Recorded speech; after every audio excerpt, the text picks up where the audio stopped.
hope that you are all really well. So as per the title of this video, this is going to be my 30-week pregnancy update. I did say to you guys at the beginning of this pregnancy that I wasn't going to do a weekly kind of pregnancy update, just because I think not a lot happens during that 1 week, and especially during lockdown. I mean, 1 week was the same as the next. But I didn't really mean to leave it so long between the updates that I've done recently. I've just been feeling really exhausted and just not really up to kind of sitting down and talking about it all. But I have so much to update you guys on. Like I said, I'm 30 weeks. I will be 31 weeks this Thursday, so I'm going to try and put this video up today. So yeah, I'm almost 31 weeks, and it's just so crazy. I just can't believe we've like got to that stage. Like, if you're new here, I have had an ectopic pregnancy as well as multiple miscarriages, and I just, like, this is our rainbow baby, and I just still can't believe that I'm carrying him and it's going this far, and it just feels closer and closer to hopefully holding this baby boy in my arms. So I'm having a boy, yet to be named, and yeah, I'm really, really excited. So what has been happening? So the first thing, over the last month, I've been feeling exhausted to the point where my head was heavy and cloudy, and I literally just was really struggling to do like the most simple of tasks. I couldn't really get out of bed, or if I sat down on the sofa I couldn't get up, but at the same time I couldn't just rest. It's just like it was like a really kind of heavy cloud fog feeling in my head. Not like normal tiredness, and unsurprisingly my iron results came back after I saw my midwife as very low.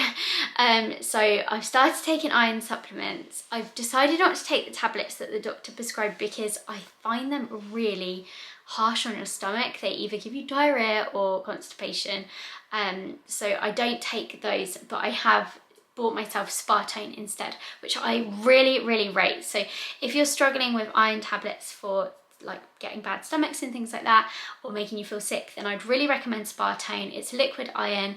I think the iron content's slightly less, but it does say on the box that pregnant women should take 2.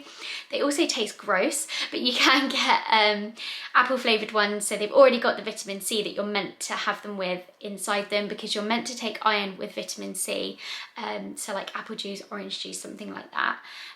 So yeah, you can buy them with the apple already in, which I have just bought, which are much nicer. I've been taking that every morning, and literally day 2 after taking that, I already felt so much better.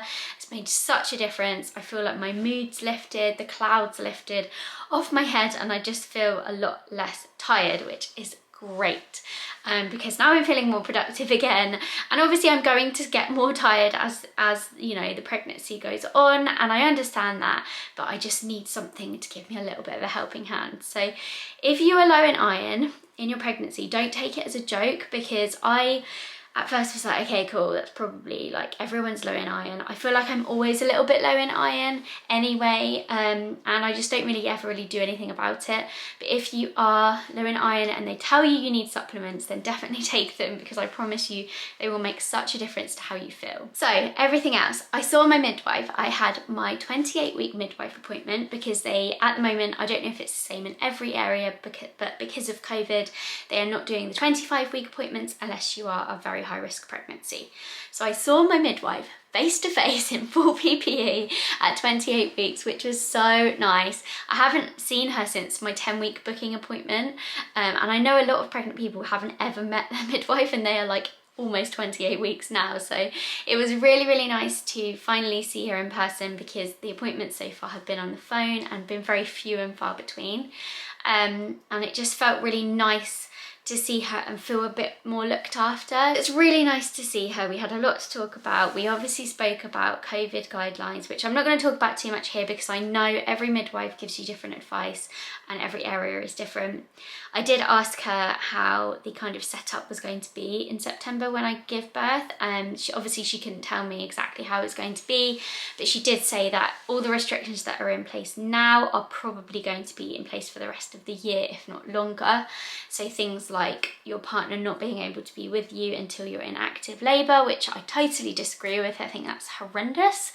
She said that will probably still be in place. You probably will only be able to have one birth partner, which really upset me. I know that I'm really lucky I can have one birth partner. You know, I know some people have had to do it alone completely, but I just feel like when it's your birth, you just want it to be exactly how you want it to be, and it's the one thing, like, you can't control it, but if you can have that kind of like bubble around you of your support network, then it's, you know, better. But I can't have that, so it will be just Scott and myself for now, unless they suddenly change the rules. So my sister's very sad because she basically pulled Harry out of me. So yeah, I'm definitely gonna miss her this time, but I'm sure me and Scott will be okay. We talked about that. She said as well about, you know, you don't have to be like shielding as such, but obviously you need to take extra precautions. Just make sure you're being safe with like masks and just being sanitary. So everything that I've already been doing. So what did I have at my 28-week appointment? She did my urine, which was fine. She did the blood tests and everything was fine apart from the low iron. Yeah, it was fine. Like, don't be worried about going to your midwife. I know that a lot of you pregnant people have been like shielding and staying in as much as you can and probably feel a little bit weird seeing people. But my midwife was in full PPE. I had my temperature checked as soon as I came in. She had her temperature checked. The room was being cleaned as she was speaking to me, and then when I went into the room, like, the cleaner came out, so it was completely sterile. You can wear a mask but you don't have to. So she measured my bump, and when I'm stood up my bump looks completely normal, but when I'm laying down it goes very, very flat. And obviously when you have your bump measured, you have it measured laying down. So she measured my bump and it was literally off the chart tiny. It was really weird because I like don't think my bump looks small at all, but it wasn't even on the 3rd percentile.